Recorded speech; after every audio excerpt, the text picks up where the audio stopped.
ओम शांति। मैं ज्योति बिंदु आत्मा हूँ, ना कि शरीर। इस सत्य को जानना और आत्मिक स्थिति में रहकर भगवान शिव पिता, जो हम सब आत्माओं के परम पिता हैं, को याद करना, यह है प्राथमिक विधि। साथ साथ सृष्टि चक्र का परिभ्रमण, तीनों लोकों व तीनों कालों की जानकारी, मनुष्य का उत्थान व पतन, देवता व असुर कौन है, संगम युग पर एवं परमात्मा का अवतरण होना, कर्म का फल, इन सब ज्ञान की बातों का संयुक्त रूप से अभ्यास करना ही सहज राज योग है। इस विधि को दैनिक जीवन में प्रयोग करने वाला व्यक्ति हर कदम सच्चाई की सुंदरता का आस्वादन करते हुए सुख शांति आनंद भरा जीवन जीने की कला सीखता है। समझ से बढ़कर कोई दूसरी दवा नहीं। समझ अर्थात सच्चाई की महसूसता। बचपन में राजमहल से बिछुड़कर जंगली जानवरों के संग में जंगली की तरह पल रहे एक राजकुमार को जैसी सच्चाई की समझ मिली तो उसका संपूर्ण रहन सहन जंगली से राजाई घराने के योग्य बन गया। सहज राज योग से मिलने वाली सच्चाई की समझ मनुष्य को हर तरह से निरोगी बना सकती है। संसार संपूर्ण स्वसत्य को उसी को कहा जाता है जो शारीरिक, मानसिक, बौद्धिक, नैतिक, आर्थिक और सामाजिक इन 6 प्रकार से दुरुस्त हो। लेकिन वर्तमान समय इनमें से एक प्रकार का भी स्वसत्य कहीं दिखाई नहीं देता, क्योंकि जीवन शैली ही अस्वस्थ है। दवाइयाँ एक बीमारी को ठीक करने के साथ दूसरी बीमारी को बढ़ा देती हैं। जैसे शरीर को ठीक करने वाली दवाई मन को खीन करती है और खिन्नता शरीर को शक्तिहीन बना देती है। नैतिक, आर्थिक, सामाजिक स्वास्थ्य की किसी में महसूसता तक न होने के कारण तीनों पतन के कगार पर हैं। मन को स्वस्थ रखने की खुराक है शांति। अशांति का मुख्य कारण है स्वयं को शरीर समझना। चालक खुद को चालक समझना छोड़ दे, अगर खुद को ही कार समझता है तो क्या यह गंभीर मानसिक बीमारी नहीं है? वैसे ही हम आत्माएं अगर स्वयं को शरीर समझती हैं तो मन का अस्वस्थ होना निश्चित है। मन का स्वास्थ्य अति अमूल्य है, क्योंकि मन अर्थात आत्मा की एक शक्ति जो कि संकल्पों को उत्पन्न करता है। संकल्प जीवन रूपी नैया की पतवार है। जैसे संकल्प उठते हैं उस अनुसार इंद्रियां कर्म करती हैं और कर्म ही जीवन है। मन स्वस्थ है तो संकल्प तथा कर्म यथार्थ होंगे। मूल गुण के रूप में शांति। शांति आत्मा का मूल गुण है। मैं शरीर हूँ, जैसे ये भ्रम नष्ट होकर मैं आत्मा हूँ, ये रोशनी चमकती है, तब अंतर मन से शांति का फव्वारा निकल पड़ता है। स्वयं को आत्मा समझकर जब हम परम पिता शिव परमात्मा, जो शांति के सागर हैं, को याद करते हैं, तब तो ऐसी गहरी शांति और शीतलता की अनुभूति में खो जाते हैं जिसका शब्दों में वर्णन करना असंभव है। वह परम शांति। ये अनुभव हर प्रकार की मानसिक बीमारियों के लिए रामबाण है, अर्थात सर्वोत्तम दवाई है। केवल याद करने से दवाई कहाँ से बनकर आती है? इस प्रश्न का बहुत आश्चर्यजनक और सुंदर स्पष्टीकरण है। शरीर व मन के अस्वस्थ होने का मूल कारण है जन्म जन्मांतर से किए हुए पापों या विकर्मों का बोझ जो आत्मा पर है। इसलिए बीमारी से परेशान किसी व्यक्ति को देखते हैं तो कहते हैं उसका कर्म। इस पाप के बोझ को आसुरी संस्कार कहते हैं, जो आसुरी संकल्पों को उत्पन्न करता है। ईर्ष्या, द्वेष, संशय, हठ, रीस करना, दुख देना व लेना, इन नकारात्मक बातों से संबंधित जो संकल्प होते हैं वो मानसिक बीमारी के कारण बनते हैं। सहज राज योग में हम जिनको याद करते हैं वे कोई साधारण व्यक्ति नहीं हैं, बल्कि सर्वशक्तिवान शिव भगवान हैं। याद करना अर्थात बुद्धि के माध्यम से संबंध जोड़ना। बुद्धि रूपी तार द्वारा परमात्मा की शक्तियां आत्मा की तरफ प्रवाहित होकर आत्मा के आसुरी संस्कारों को ही भस्म कर डालती हैं, जो कि बीमारी की जड़ थी।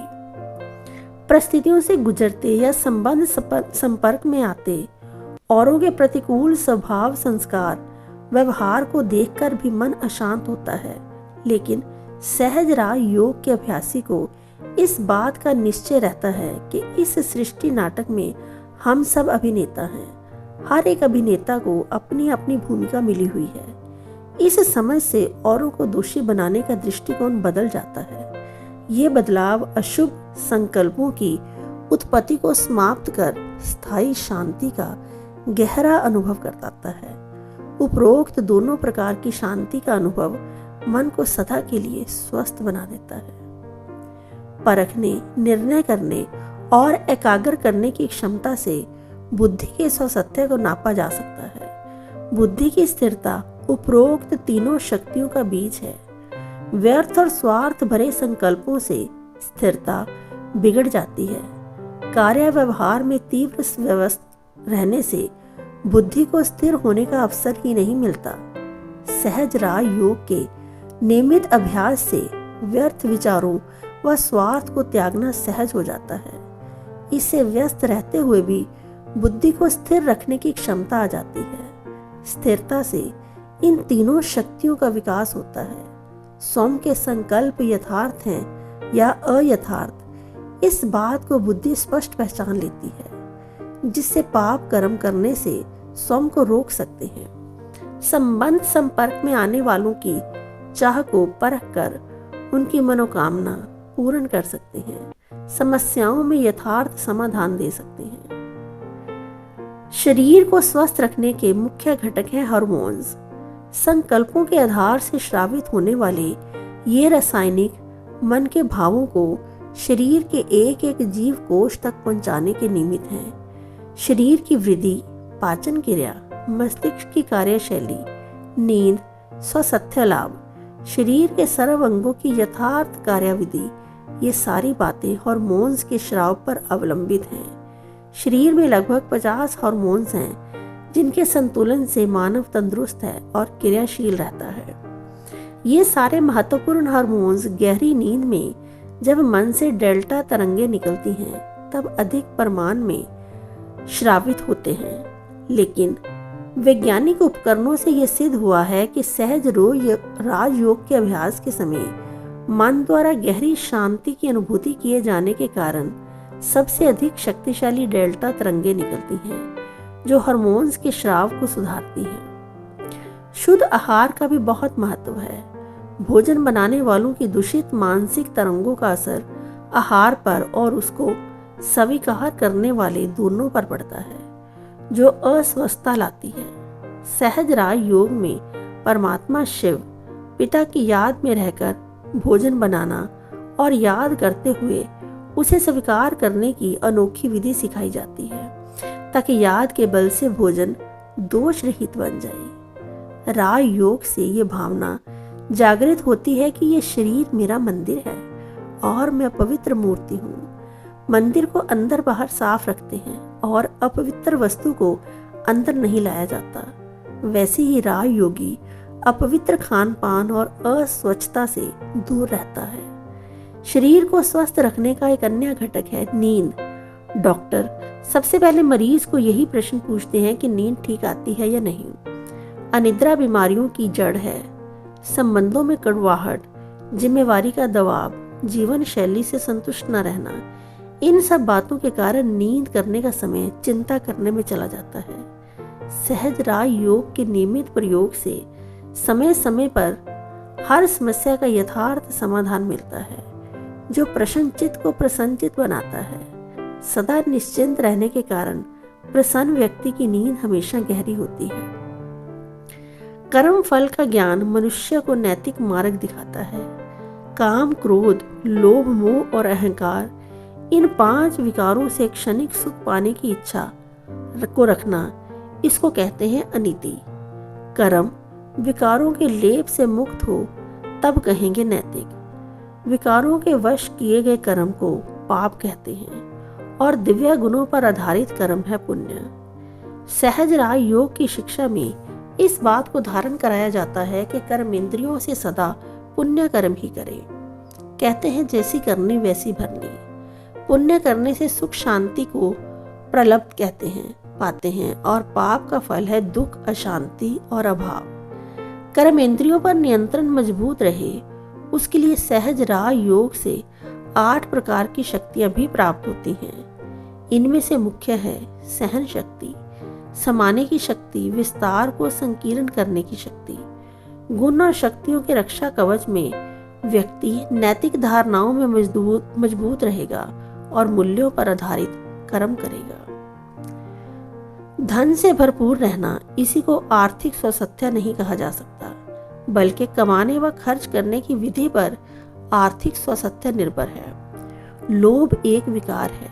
राय योग का अभ्यासी बनने के बाद दुराचार से कमाना और अशुद्ध कामनाओं के लिए, दुर्व्यसनों के लिए खर्च करना, इन बीमारियों से व्यक्ति मुक्त हो जाता है। जैसे कमल कीचड़ में रहते हुए भी स्वच्छ रहता है, वैसे ही प्रपंच भरे वातावरण में रहते हुए भी वह निर्लोभी ही रहता है, अर्थात धन के लालच से न्यारा रहता है। शिव पिता की याद में रहकर मेहनत व प्रामाणिकता से कमाता है और उस धन को सकारात्मक और कल्याणकारी कार्यों में सफल करता है। अशांति, भय, असुरक्षा महसूस होने का कारण है अपनेपन का अभाव। जात, मत, धर्म, भाषा, देश, उच्च नीच आदि अनेक प्रकार के भेदभाव, मेरा तेरा, राग द्वेष से भरे नकारात्मक भावों से ग्रस्त मानव अपनेपन की सुंदर भावना को खो बैठता है। इसका मुख्य कारण है हम सब किसके बच्चे हैं, इस सच्चाई को ना जानना। सहज राह योग हमें इस सच्चाई का दर्शन कराता है कि हम सब एक ही तो पिता की संतान हैं।